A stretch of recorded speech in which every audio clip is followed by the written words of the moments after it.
moderating their call today. They've got 10 questions that they have collected over their years of coaching that they're going to talk about, and they've blended some of your questions. As you've registered, you've submitted questions and angles on some of the more common questions that they're going to work into their answers.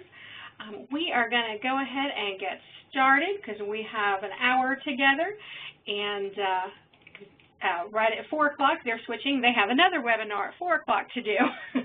So we've got some busy coaches here. So I'm going to go ahead and get started. We've got a quick introduction, quick housekeeping. We do keep all of our lines muted to make sure that there's no interference that would prevent anyone from hearing the presenters. So you guys are muted. You can use the chat feature to submit questions or comments as the webinar goes on. If we have an opportunity at the end, if we have enough time left, we can open those up and address some additional questions. But we will save them and work on addressing your questions directly if we don't get to them on the webinar.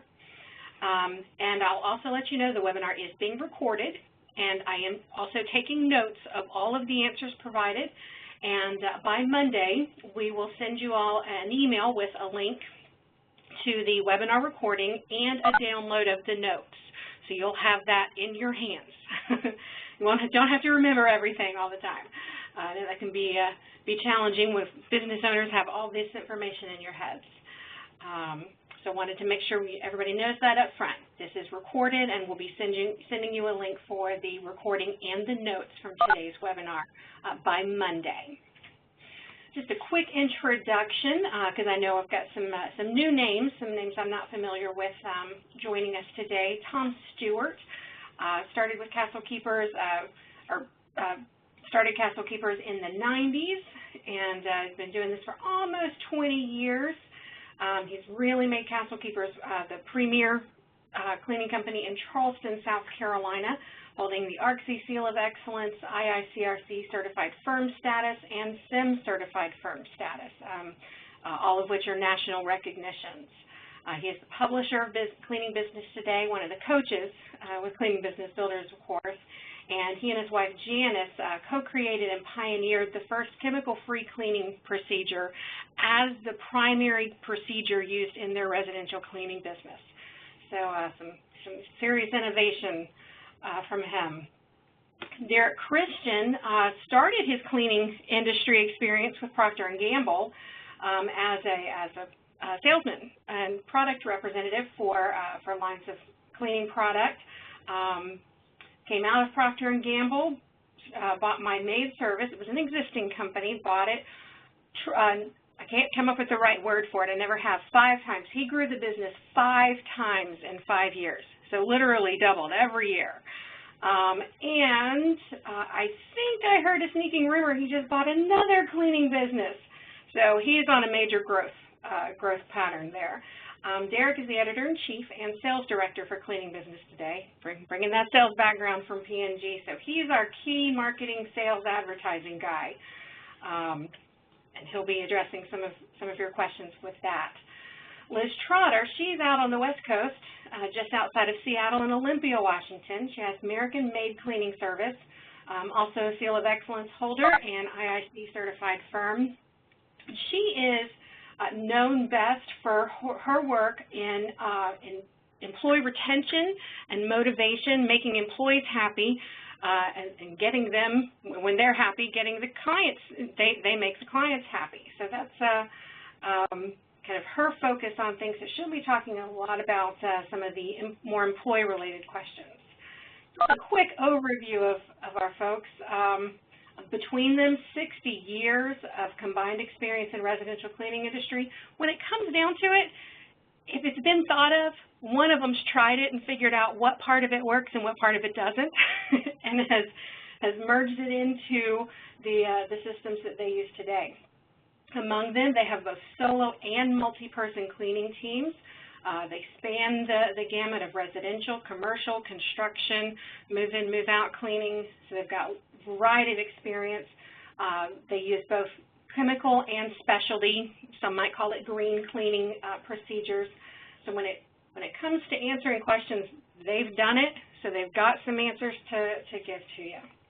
What we're going to do today, we've got our 10 questions outlined, and they've given me little snippets of the answers they're going to give. So I'm going to introduce the question, and then I will introduce the coach who's going to answer it. So that's how we'll move forward with this today. Unfortunately, I don't see our first presenter, Liz, who was going to talk about what a good hiring process looks like.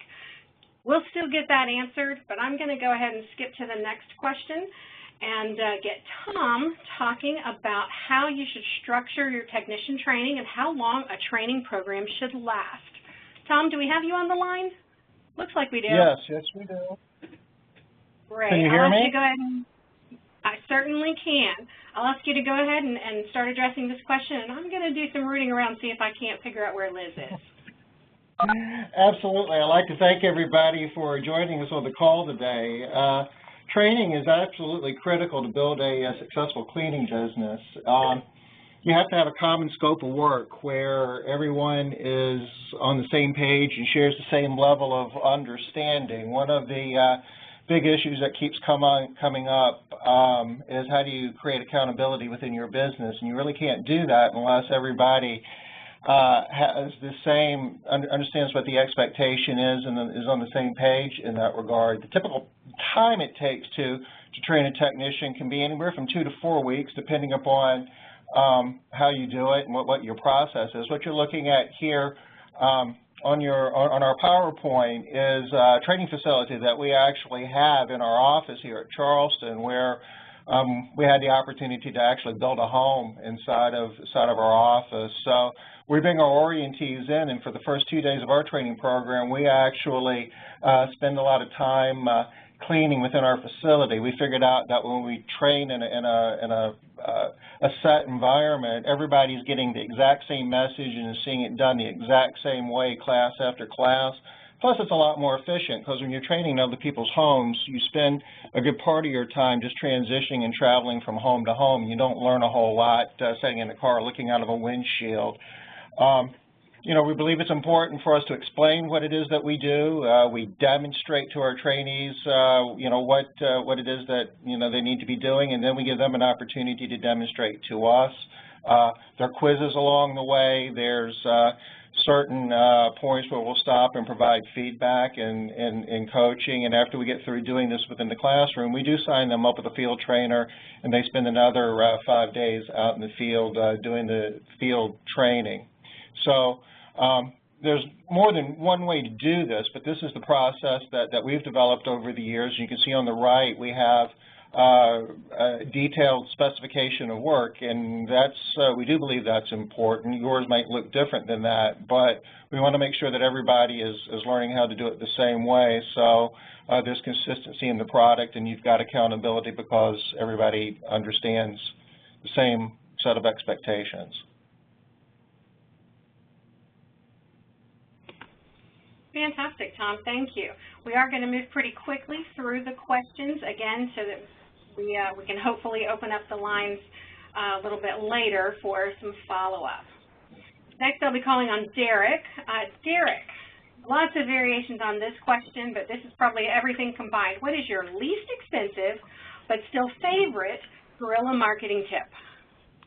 Yeah, we get a lot of questions that are, some people call it guerrilla marketing, some people just say I'm starting up and I don't have a big marketing budget, but if I can only do one thing to advertise my business, what do you recommend that I do? And by far, the best thing you can do if you haven't done it, even if you've done it, spend some time doing it, is go claim your Google listing. You can do this through a page called Google My Business, and you can go out there right now and type in Google My Business and it'll pop up. You're going to get what's called a Google Plus page, which is basically Google's version of Facebook for businesses. And while it has not done very well with consumers, because Google's integrated into their search results, it's key for businesses. I am #1 on a lot of search phrases: Cincinnati maid service, house cleaning Cincinnati, a lot of really key phrases in my area. I've got the #1 natural search engine placement. I get about 450 to 600 visitors a month to my website with that #1 placement. My Google my Google listing, so that Google Plus page that I'm talking about, gets 1,600 views a month. So even with the #1 search phrase in my area, I'm getting 2 to 3 times the traffic to my Google Plus page than I am to my own website. Yet most of you probably ignore your Google Plus page. So you need to go out there and claim it if you haven't claimed it, load it up with pictures, photos, and data, and you should have at least 5 reviews. That makes it much more likely that it pops up. And when it pops up, it makes it a lot more likely that consumers are going to pick you and use you. This is basically Google's gift to businesses. They don't charge you anything to do this. Everything I've just described is 100% free. You don't even need to have a website to send someone to. So if you've been saying, oh, I want to do something, but I need to get my website up and running, you don't need to. So go out there and get your Google My Business page, fill in every field you can, put in every picture you can, and get at least 5 reviews. And we're going to be hitting the topic of reviews a little later on because you're probably saying, well, that's easy. How the heck do I get my 5 reviews? So we'll hit that in a couple questions. Great. Thanks, Derek. If you'll allow me, I'm going to do a little bit of trial and error to see if one of our unnamed callers is. Liz, do I have you? That one's not it. Liz, is that you? Great. Nope. Liz, are you number 6? No, got one more to try. Liz, are you number 16? Oh, one new one. Liz, are you number 17? Okay, looks like Liz has had some trouble joining us today, and we will come back around to her questions. And these guys have worked together long enough that Tom and Derek should be able to work through this today. So we'll keep on moving forward, and then we'll come back to some of the questions that Liz had been working on. So Tom, I'm going to come to you. This one gets into money and finance and budgeting. How much should I spend on ads and marketing? Thank you, Cece. I love this question because it allows me to be nostalgic and reminisce a little bit. I've been doing this for almost 20 years, and back in the day, the traditional pitch that anybody who was selling advertising would tell you that you should probably take about 5% of your revenue and budget it for advertising and marketing. I'm not sure, if I was selling advertising, that certainly made sense then. For them, I'm not so sure if it made as much sense for us service providers. In today's world, I certainly don't think it makes a whole lot of sense, because in today's world, it's not so much about buying a big yellow page ad and sitting back and just letting the phone ring and taking orders the way we used to, say, 10, 15 years ago.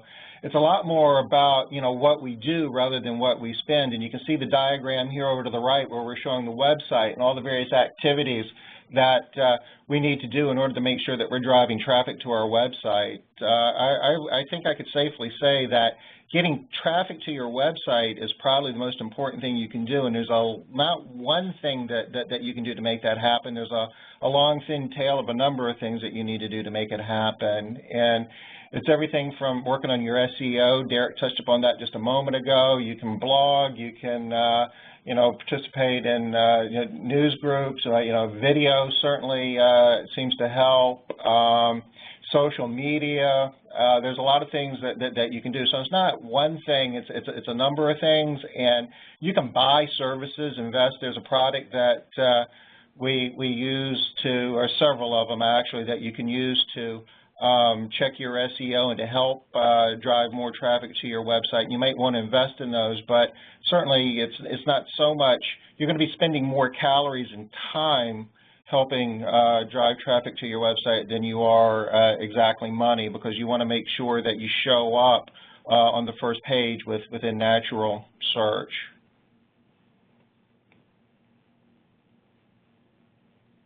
Great, Tom. Thanks so much for that. Still not seeing Liz joining us. I'm going to go ahead and I'm going to ask Derek to take this one. What is the best way to motivate employees? Derek's worked with Liz for a long time and has used some of her programming, the HiPet program, in his own business. So I think he's going to have a really good perspective on this. Sure. Well, you see some of the key points up there. One of the things is you need to get to know them. Every person is different and is going to be motivated by different things. Some people are going to respond much more to public praise, other people private. Some people are going to be motivated more by things like a made buck system or incentive program. For some people, it's about titles and career tracks. There's no real immediate answer to that except that you need to know your employees on a one-to-one basis, and if not you, their line manager needs to know them and know what really drives them. In fact, it's actually a question we ask as part of our interview process. What motivates you? What makes you want to work hard? You know, what was the last thing that your boss said to you that made you really feel appreciated? And we kind of ask them that up front as part of the interview process. You want to give them more information. People don't like to feel like they're mushrooms being kept in a dark closet. They want to know why the organization's doing what they're doing. This has everything to do from core values to your mission statement to just explaining why things are done. A lot of times we get very frustrated when people challenge us on our rules and regulations, and it's not that they're trying to be obstinate. They just want to understand why does this matter. You know, sometimes the question why can actually help you come up with a good end result. Maybe there's no longer a reason why you're doing that. So explain it, and if you can't explain it, you're doing it. You want to give them more work, and what that means is you involve them in lots of parts of the organization. You can have them help with equipment, you can have them help with furniture, you can have them help with lots of other things within the organization as well. You want to help them succeed. You want to help them realize what their goals are and how your company can help them move towards that goal, which hits some of the cross-training, give them opportunities to grow, listen to what they're telling them, and then measure them and reward their progress. At the end of the day, what tends to motivate people more than anything is feeling like their job is leading towards something, some type of future for them. That could be a better home, that could be a better job in the future, it could be a management position, it could be something. But their job should be leading towards something. You shouldn't expect them to just be happy to have a job. A job is moving them somewhere in their life. You want to understand what that is and help them get there. Great job, Derek. I'm going to throw it back to Tom here, talk a little bit more, another money question. Very, very popular question. How do you set that initial bill rate? And when you need to, how do you raise that bill rate? Thank you, Cece. This is another really great question. You know, I believe when you're setting rates, especially for house cleaning, it's important to know what's going on in your market, what your competitors are doing. In the commercial business, a lot of times they'll teach you how to determine what your costs are, and you do this thing called work loading, and you mark it up some a bit for profit. And you know, that makes sense on the commercial side when you're talking about really big space and you're competing with other, you know, large companies that are very sophisticated. But typically in the house cleaning business, the rates are driven more by, you know, what the expectations are within the market. So you want to know what your competitors are doing. You can learn, you know, what your competitors are doing in a lot of different ways. Daily deals, oftentimes, if you keep an eye on what's going on in Groupon and Living Social and you know, Amazon Local, always look at what your cleaning company competitors are doing. That's a good way of seeing how they're pricing their service.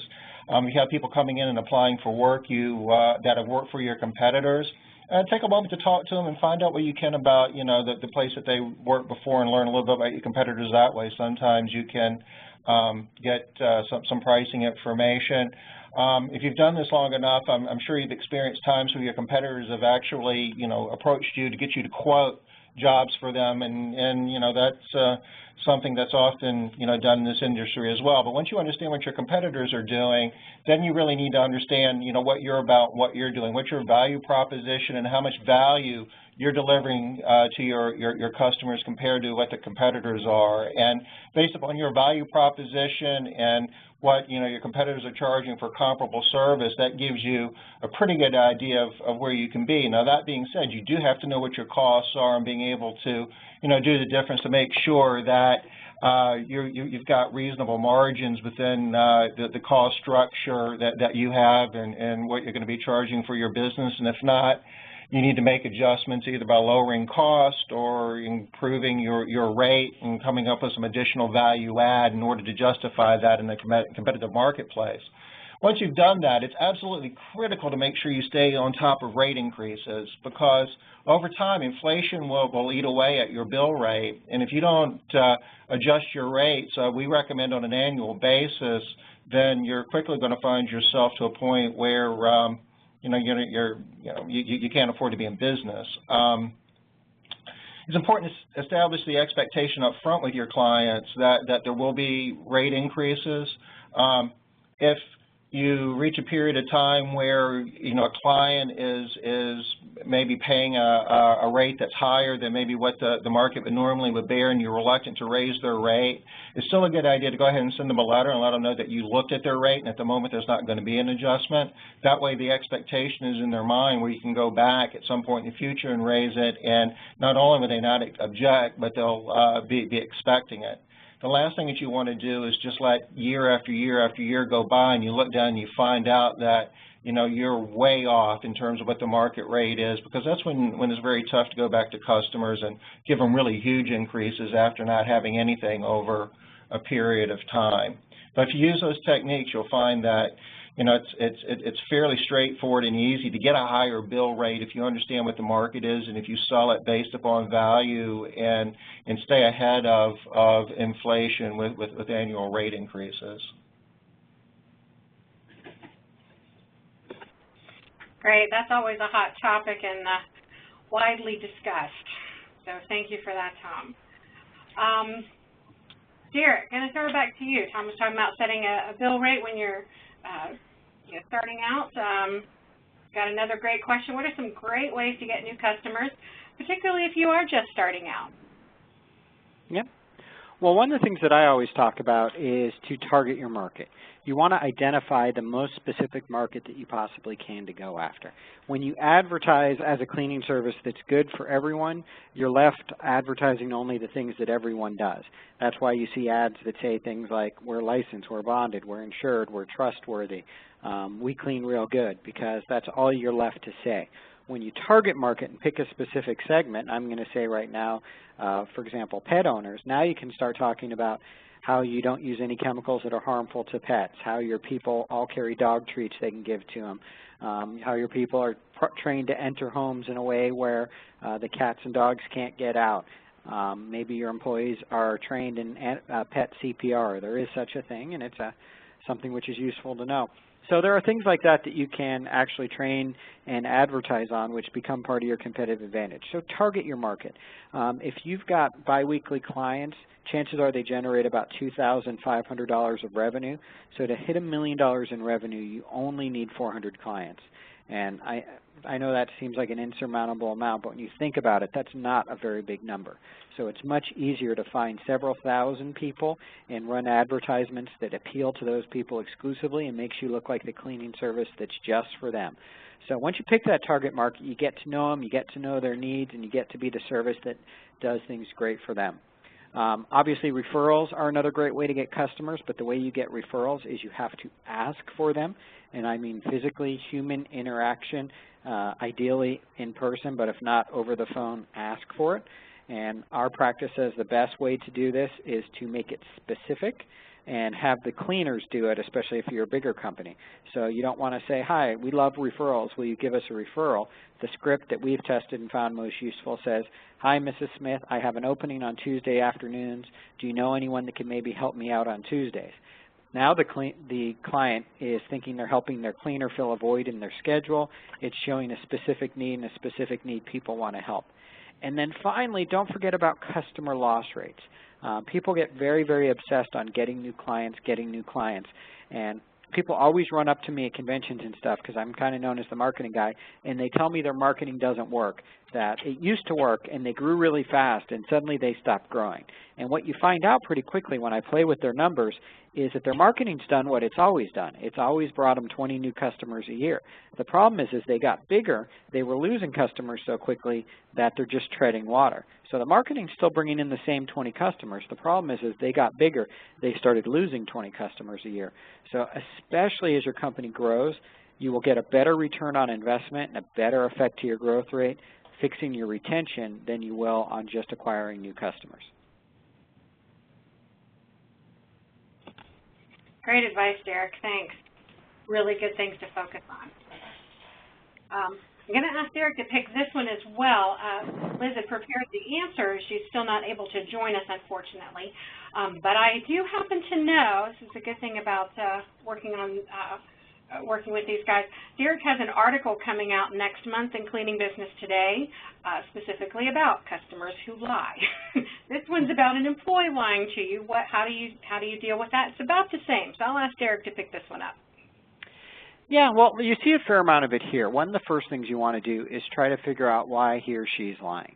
And there's a lot of different reasons. Sometimes it's to save face. Sometimes it's to shift blame, make themselves feel better. Sometimes people lie to be nice.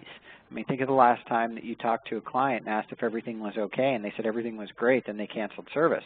Everything wasn't great, but they wanted to avoid a confrontation. A lot of times your cleaners also want to avoid confrontation. So you want to understand what's going on behind it. And then once you understand that, you can work on some of the fixes. And like Liz said, you want to create a culture of honesty.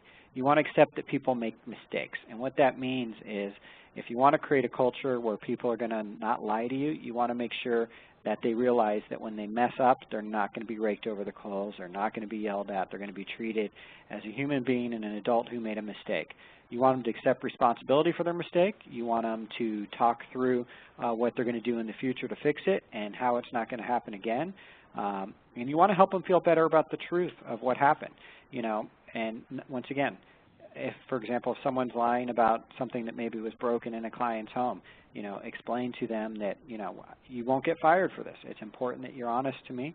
You know, I understand that you were concerned that this would make you look bad in my eyes, but I understand that breakage is going to happen. We train you to pick things up. When you pick things up, occasionally they're going to slip. What's important is that you tell me. So you need to confront it, but you need to confront it in a way where, once again, you're not making things worse. If you confront lying and go all in and are very aggressive about it, you can actually make it much worse. You also need to be clear about about how they should speak, and you need to listen very, very carefully and understand what they're saying to you. So you don't want to be too fuzzy. You want to be very clear on what you're saying. You don't want to be wishy-washy. Sometimes I see this and people have a hard time just coming out and saying it. And sometimes you need to say, I'm sorry, I don't think you're being honest with me. I think you're afraid for your job, and that's why you're not telling me. You know, you don't want to avoid the situation. So like you said, CC, you're on a lot of these calls, so any follow-up on that? Well, that sounds great. Just, you know, anytime you're dealing with a confrontation, you feel like you're dealing with a confrontation type situation, focus on the facts rather than the feelings. That's the only thing I would add. You know, identifying what actually happened versus what you perceived or what you felt, because then you're taking out the emotion, and pretty much everybody's going to agree on the facts. And sometimes catching someone in a lie can be a breakthrough moment for them. I'm going to actually admit to watching bad television shows, but one of my favorite TV shows is Extreme Weight Loss, and on one of the most recent episodes with the father-daughter team that was on there, the trainers caught them lying about how much they were working out and confronted them about it. And once again, it had a lot to do with their shame and how they weren't doing what they said they were going to do. So they were lying to hide the shame they felt about it. And once that confrontation came out and they had the discussion of, it's okay to mess up. We don't expect you to be perfect. No one's going to be perfect in this process. You need to tell us when you mess up, because that's how we know where you need help.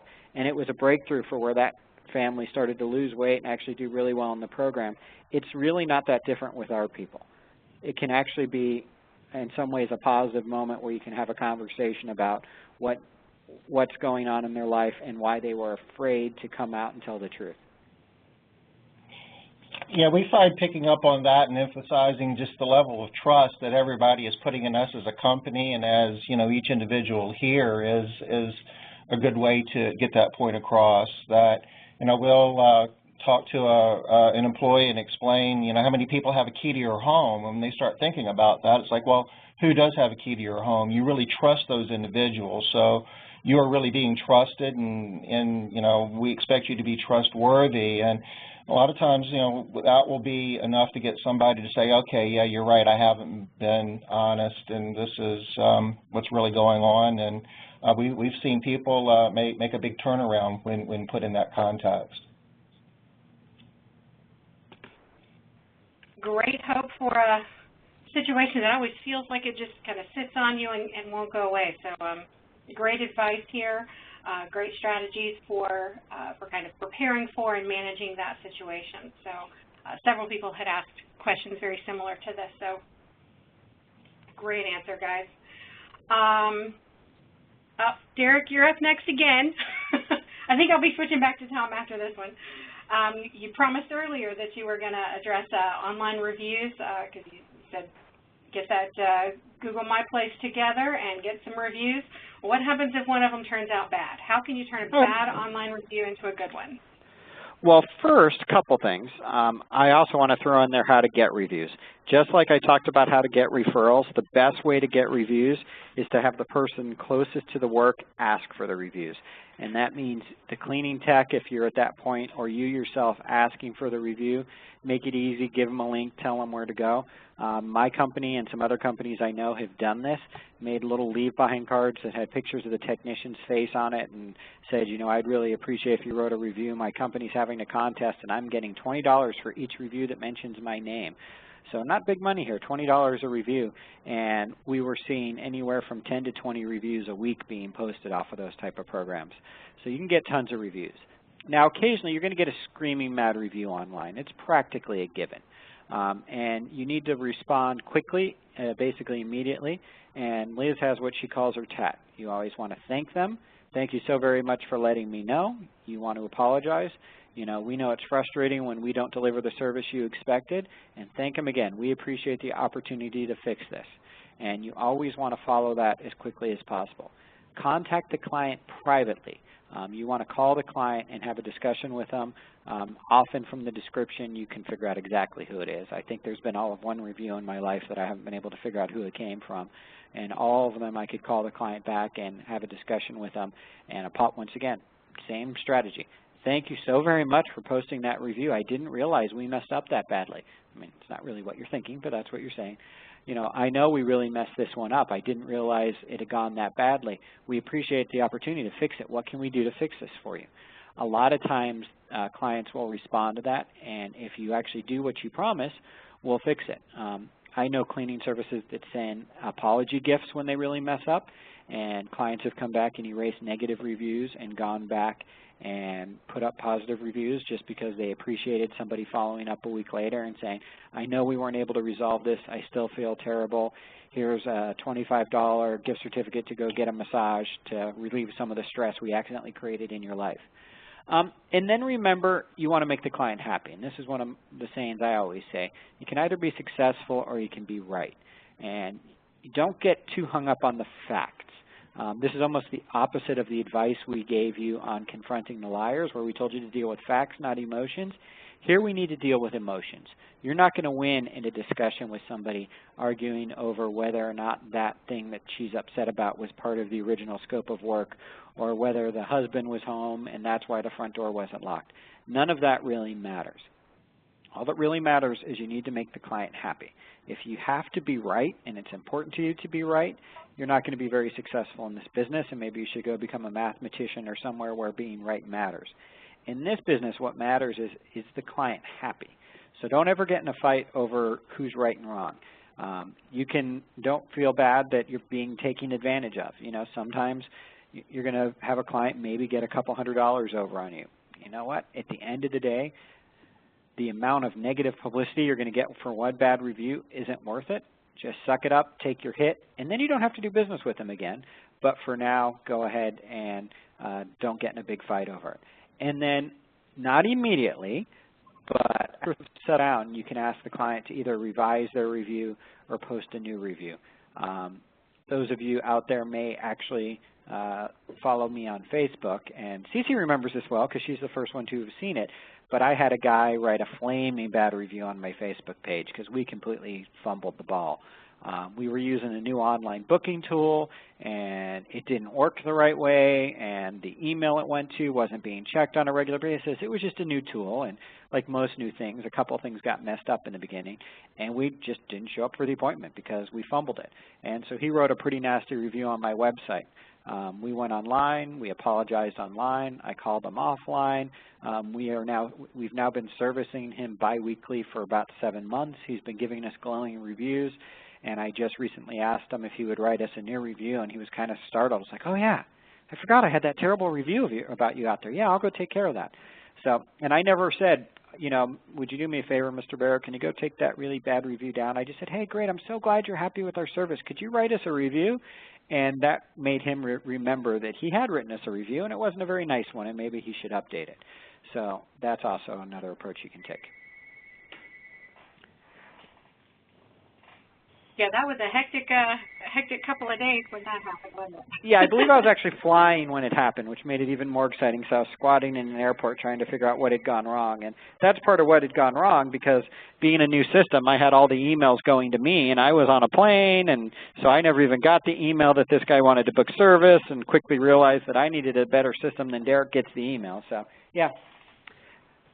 So you're still going to mess up as you get bigger, and just in more new creative ways as you're doing more new creative things.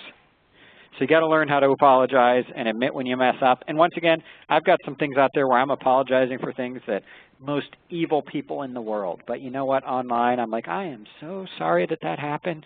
You know, because you're just not going to win the fight online. You're not. There's no way for you to win. Don't even try. You know, I think you guys might have just gotten the best single piece soundbite from this entire webinar. I don't know, we've still got some time to go. Derek said, even when you get bigger, you're still going to mess up. These guys do mess up.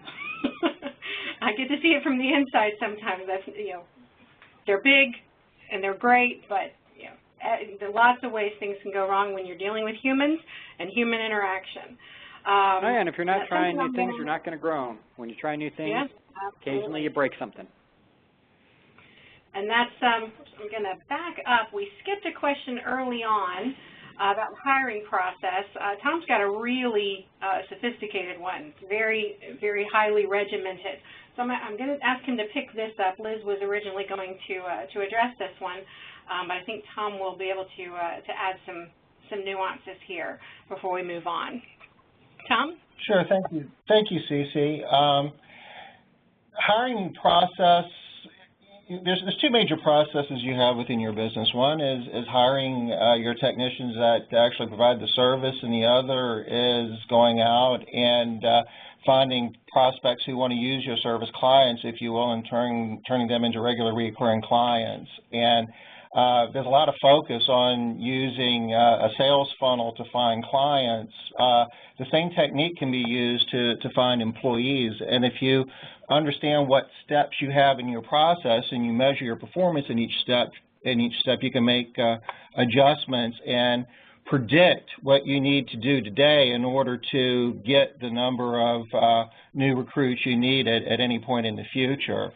So you would start with how you recruit. You know, I guess Craigslist is a big part of most companies' recruiting process, working referrals from your employees. You might work some of the social service agencies within your local market, but you need to know for each unit of input, for each Craigslist ad, how many prospects do you get off of that over, say, a 1 week's period. And you can take a Craigslist ad and you can run it in multiple sections in Craigslist, and you can, you know, the frequency that you renew it all have impact on how well it works. And you measure the number of recruits you get off of each unit of activity. And after you get a recruit, you would define your entire sales funnel, if you will, or recruiting funnel in this case, where you would say, hypothetically, you would do a phone interview, and if they pass the phone interview, you would bring them into the office and do a face-to-face interview. You might then do a background check. You might use Orion or some other tool to check some basic behaviors and take it all the way through the process where you might do a working interview, you might run them through training, and at the end you're measuring to see if they're a productive cleaning associate a month out. You're going to lose a certain number of people through each one of those steps, but if you know what your attrition rate is at each one of those steps, you can go back to the beginning and start beefing up whatever recruiting you need to do in order to recruit your people. So, you know, part and parcel of that, you need to certainly have a job description. You need to have a structured behavioral-based type interview process that's based upon the core values of your business. Reference checks are really, really important. Don't discount calling personal references. You'd be surprised how many personal references will completely rat out, you know, their friend and tell you things about them that certainly isn't endearing and things that would make you want to hire them. Get more people involved. You know, if you've got other people in your organization, sometimes you can get other cleaning technicians to be involved in the process, and that can be useful. It's purely a numbers game, though. And if you get to a point where any point through that process, if it doesn't seem to be working, don't try to fit the square peg in the round hole, because you're going to be losing people. Accept that as part of the process, and just keep working on filling in the top part of the funnel. That's great. There's so much to the hiring process, and we don't have time to get into all of that today. So that's something we can work on some continuing conversations with. And I'm going to move back to where we were in the presentation and kick it back to Derek. One of the most common questions we get is, which product should I use? Which supply should I use? Which vacuum should I use? Should I use caddies or should I use aprons? And why? How much does it cost and all this stuff? Derek, as you know, he used to sell this stuff from P&G, so he knows how to go about this process and how to coach people through this process. Derek, I'm going to ask you to take this one. Yeah. Well, first of all, I would tell you that you need to look at the productivity you get from your equipment and your cleaning products. At the end of the day, a well-run cleaning service is going to run somewhere between 2 to 4% of their revenue is going to go for all of their cleaning products and supplies put together, where a well-run cleaning service is going to have about 50% of every dime that comes in going back out in the form of labor. So I often see people focusing on how to get a slightly cheaper vacuum, a slightly cheaper cleaning product, and saving money on 2 to 4%. And because the product doesn't work as well, the vacuum doesn't work as well, it drives up their labor cost, which is 50% of their cost. So call me crazy, but I would rather double my cleaning cost and get a 5 or 6% drop in my labor than the other way around all day long. So don't go cheap, but also you don't have to spend money purely for the sake of spending money. Now, unfortunately, there is no solid answer to this. Unfortunately, chemistry comes into play, especially when it relates to cleaning products. We are going to be removing different types of dirt and soils in different parts of the country. Down in Texas, they've got black clay. Up here in Cincinnati, we don't have black clay. So we're dealing with different types of dirt. We have very hard water here in Cincinnati. Some parts of Texas that we service have very soft water, and different cleaning products are going to react differently to each of those. So be a little careful when you see somebody in a forum telling you what product you must use, because that product may be a fantastic product for removing the type of dirt they have in their area with the type of water they have. But the only real way you're going to know is to test, and try to test and be consistent. When we used to do this at P&G, we would do little labs with machines to make sure that equal amount of force was used in the same amount of strokes. Now, we can't do that as much in the cleaning world, but what you can do is have 1 or 2 teams that you do all of your testing with so that it reduces the other variables. If you give different cleaning products to different teams, it's very, very hard to compare their productivity. But if you give the same products to the same team, or different products to the same team, and track their productivity over time, then you'll start to see an effect. And then it comes into some other things, which, you know, I can't help you with as much. It has to do with your business process. Are you green? What is your target market? What are you trying to service? I am in Cincinnati, Ohio. This is the hometown of Procter & Gamble. A fair amount of my clients work for the biggest chemical manufacturing company when it comes to cleaning in the world. So I am not going to get very far talking about green cleaning and cleaning only with water with those people, because they believe very strongly with their products. So part of that is marketing. And then when it comes to things like caddies versus aprons, you need to train towards whatever you use. If you're you know, I can make a case for an apron and why an apron will increase your productivity, but you have to train to it. You have to teach people how to use it. If you just give it to them without the training, you're not going to get the productivity bump that you expect out of it. And then everyone's favorite topic to talk is vacuums. I will tell you honestly that I've been in this business a long time, and I haven't found anyone that makes the perfect vacuum for residential cleaning companies. I haven't found a vacuum yet that is designed to be picked up, put in a trunk, taken out of the trunk, go up and down stairs all day long. There isn't one. So it's a matter of which trade-offs do you want to accept. There are some very inexpensive vacuums out there, and the good news is you can basically treat them as disposable. However, they don't have as good of filters and will potentially be resulting in, you know, reduced air quality for your consumers, because if you don't have good filters, you're putting all that dust and debris back and allergens back into the air. So you just have to do testing on these and try to have some sort of consistent testing regimen where you give the same products to the same team over the same period of time, measure the results, give them some time to get acclimated to the product. It does take, you know, several days sometimes for people to get used to a new product, so let it stick for a month or so, and then measure the results and compare. And then a lot of it's just, once again, preferences and your marketing. I go with highly scented products because the part of the country I'm in, that's very attractive. Other parts of the country, you wouldn't want to do that as much. So many variations, so many options. It's the never-ending question, I know. And like I said, unfortunately, everyone wants a real easy question, especially when it comes to chemicals. And if I had the time to talk to each person individually, find out the pH of their water, what type of dirt they were removing, and the demographics of their clients, I could tell them what the perfect cleaning product is. But unfortunately, I can't give you some blanket answer to that question. Absolutely. It's what makes all of our businesses unique as well. All right. I think we're going to start our wrap-up with Tom. He's going to lead that process. We've got all this new information, all these new ideas, and as I mentioned before, this is recorded, and we'll send you the recording and the notes from today's webinar, so you'll have even more information, I think, by Monday. So Tom, where can a cleaning business owner start working through these processes?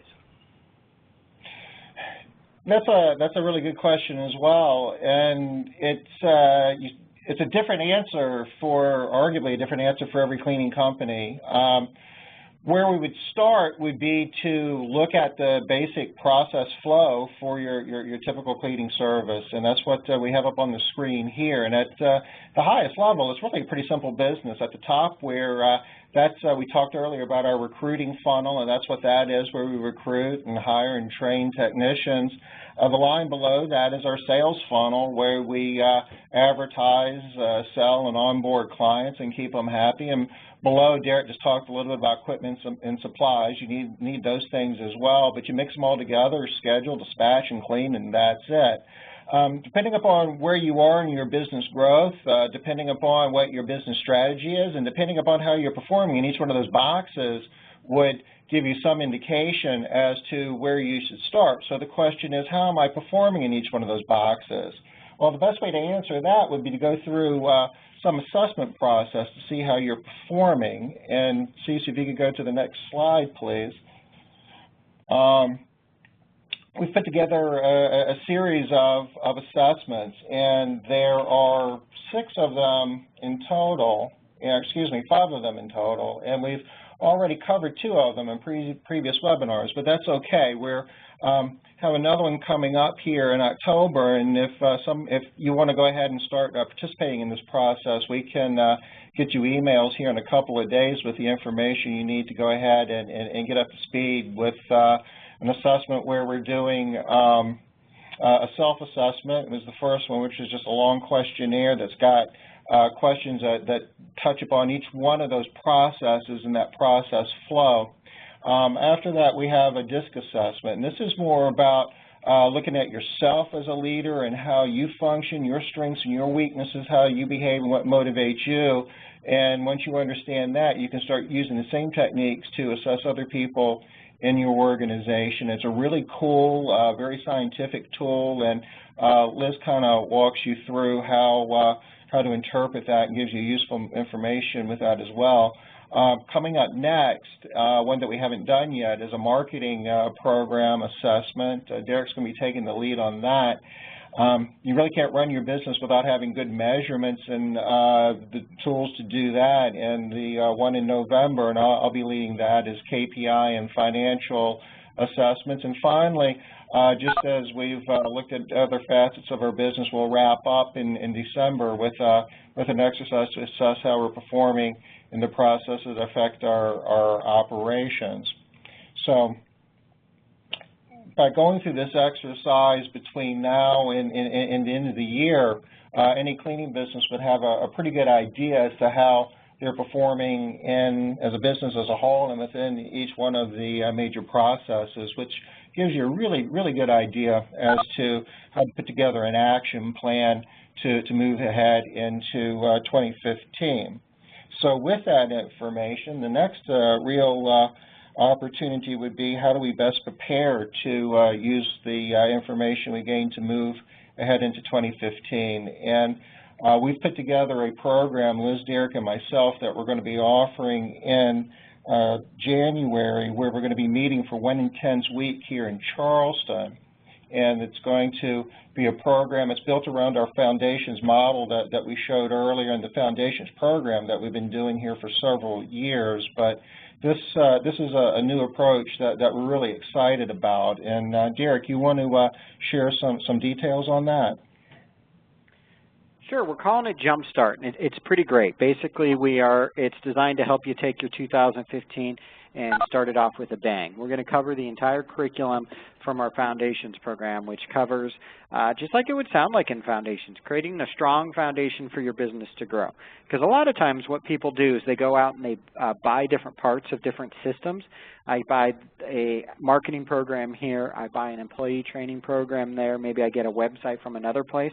But the problem is they don't fit together. I've got an employee training program that's about delivering one thing, and then a marketing program that promises my customers something different, and none of the pieces link together. The Foundations of Success program is really about looking at the total operation and how does it fit together. For example, we don't get to marketing till the end because we spend a lot of time making sure up front that you've got good systems to bring in employees, train employees, get them trained, get them dispatched to the right places. And only then do we want to talk about making your phone ring, because putting too much volume through a business before it's ready is actually pretty disastrous. So we want to make sure you've got a good, strong foundation that covers strategy and planning, human resources, marketing and sales, operations and service delivery, financial management, and administrative and customer experience. So the program curriculum itself is massive. You see one of the binders there, and it actually takes 2 binders to hold the whole thing. It's over 2,000 pages of policies, manuals, forms, and procedures. And it's the things that the 3 of us use in our businesses and have generated over $7 million of revenue in our businesses, and the things that we use day in and day out every day in our companies. You want to jump to the next slide? So we're going to break this up into a couple different parts. August through December, we're doing 6 months of assessments because we've got to figure out where you're starting. To get you somewhere, we want to know your starting point. So we do assessments of yourself, your team, and your company. And these assessments are 19 to 29 pages long, depending how many questions and answers you do. And we are actually going to be doing a call immediately after this one with some of the people that have already gotten us some assessments to go over the results of them. So those assessments in and of themselves are a huge value, about $2,500. Now, one of the key businesses is one of the key insights is failure to implement is the #1 reason why any business investment fails. At the end of the day, having a plan is a great thing, but if you can't implement it, it doesn't matter. So we're going to make a real commitment to building your business with you, but you have to make a commitment with us. And that's what this program is designed to do. So if we can jump to the next page. And that's what the Jumpstart's about. After we get all of these assessments done, we're going to pull everyone together in Charleston. We're going to do 55 hours of classes and workshops to develop customized, ready-to-implement systems. And this, in some ways, is contradictory because ready-to-implement makes it sound like it's coming out of a box. And it is to some extent. We're going to give you the models of what has worked in our businesses, but then you need to customize it. You are not going to be able to take my core values and use them for your company. You can take my core values and get some ideas. So that's what we're going to help you with. So we're going to spend that week in Charleston going over all of these different programs and tweaking them and making them fit together for your business. And then we're actually going to go on site at Castle Keepers, easily one of the best cleaning companies in America, and see how they're actually implemented. So after we get done with phone scripts and how to implement phone scripts, we're going to wander over to Castle Keepers and listen to some people actually closing some sales and see how it's actually done. And then we're actually going to do 20 different tasks that you're going to leave with. We are going to set up your Google Plus page, just like I talked earlier, and make sure it's perfect before you leave. We are going to make sure that you have a full marketing plan for the year. We're going to make sure you go home with all of those different things. So these are some of the things you're going to leave. A responsibility grid with clearly defined roles for everyone. Obviously, there's pages and pages of the things you're going to leave with. But you're going to have lots of stuff. Now, CC jumped it a little earlier, that we're going to have a bonus while we're in Charleston, and that is we have rented the house that you actually see that picture of on the beach in Charleston for the week. And we're going to do a fair amount of the meetings there because it's basically a mini conference center. It's so large. Breakfast, lunch, and dinner are going to be included while you're there, Monday through Friday. We're going to pay for your lodging while you're there. All you're going to have to do is actually get there, and we're actually going to basically try to turn it into one giant networking group. One of the great experiences when you go to colleges, especially some of the great colleges, isn't necessarily just what you learn in the classroom. It's the alumni you get to know, all of the people in your class, and as they go off to do great things, they become good people for you to know and leverage and grow your business and yourself in the future, and we're going to try to do the same thing. So there are several pages of things that you're going to go home with, how to calculate everything and all sorts of things along those lines. But at the end, we have 6 months of ongoing support. Because when you leave Charleston, the last thing we're going to do on the last day is spend 4 hours coming up with an action plan. What are you going to do when you go back home? But we're not just going to kind of throw you in the water and tell you to swim at that point. We're going to have 6 months of calls after that.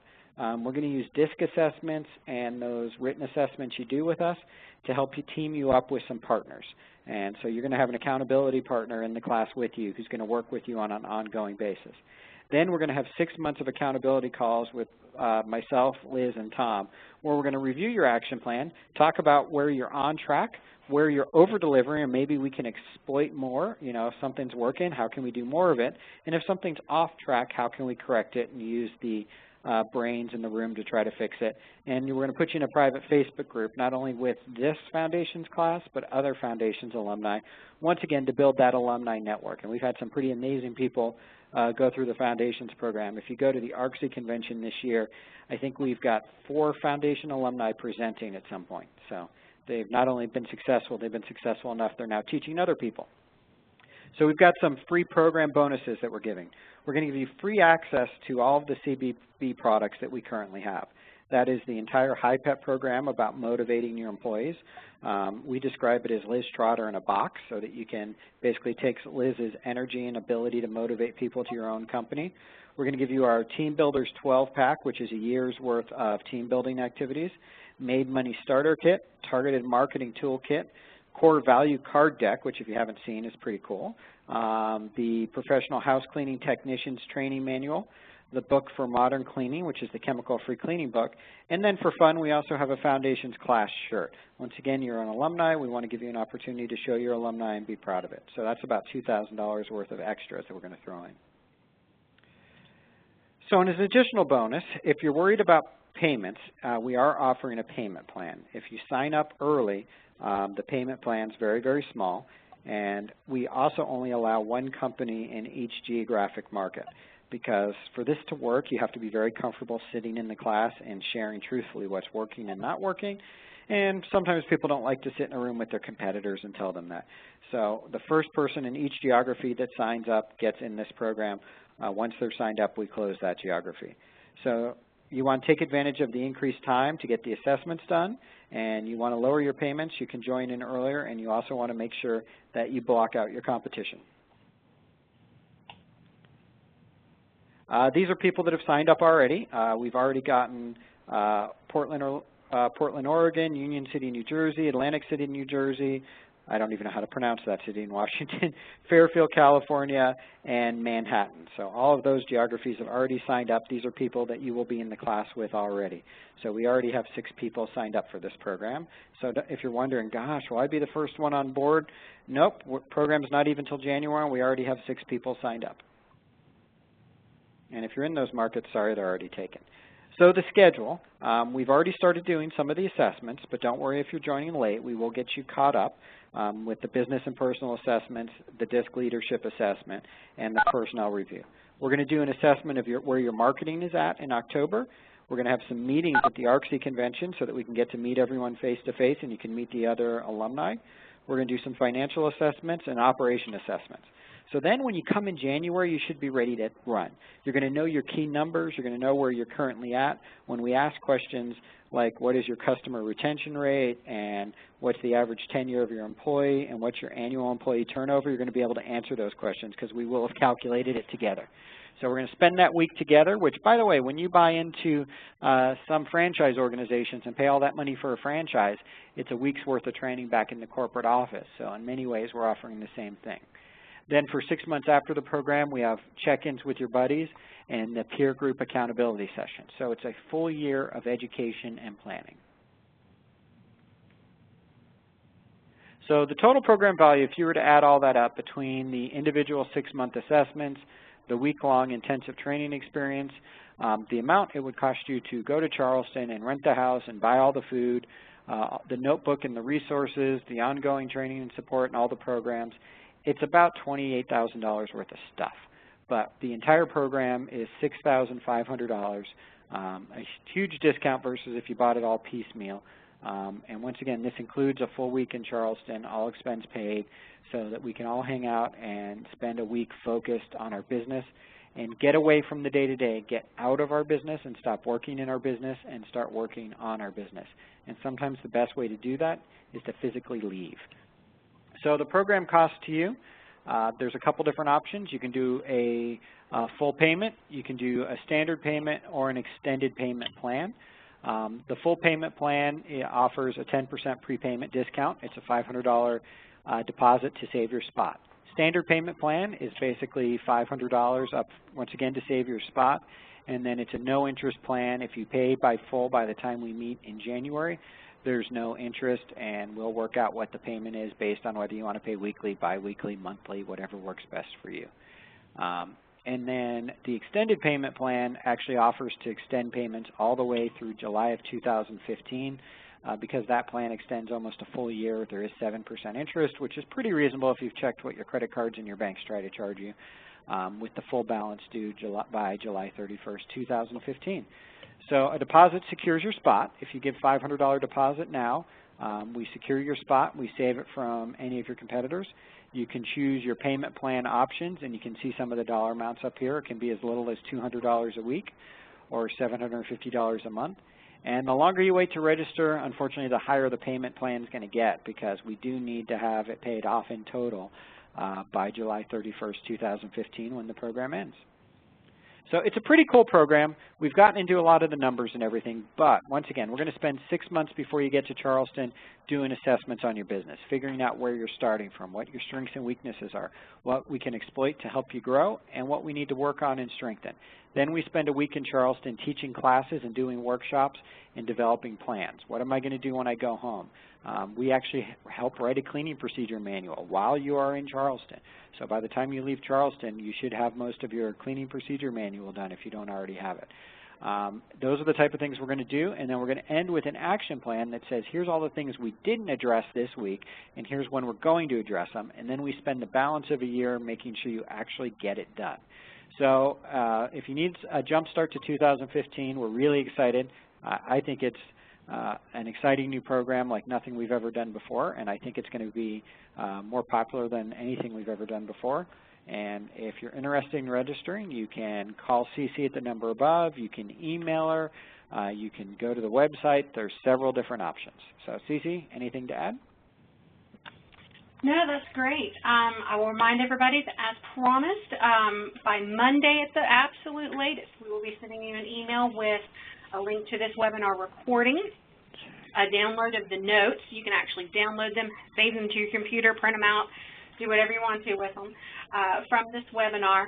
And I'll reiterate the assessments that we've got planned, the marketing assessment, the KPI assessment, and the operations assessment.